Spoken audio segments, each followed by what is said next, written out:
Car reveal. Reveal ni Coach Mga Just. palang kotse ng mga pogi.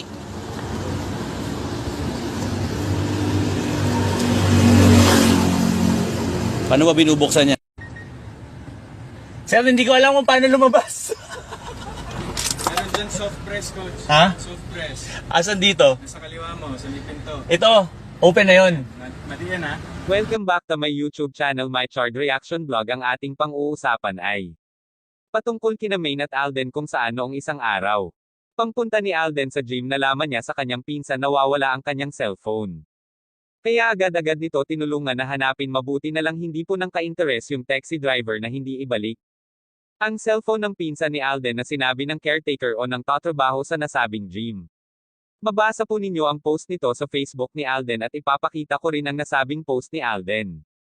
Dahil doon ang pasalamat si Alden sa nasabing taxi driver o grab driver kung saan hindi po alam ng taxi driver o grab driver na pinsan pala ni Alden ang kanyang naisakay.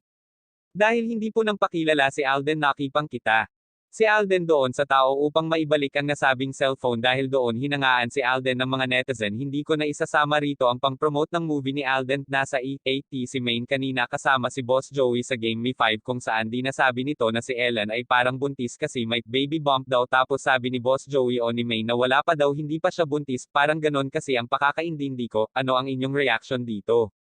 Paalala ko lang po, huwag kalimutan mang like, share and subscribe mga ka-Aldob.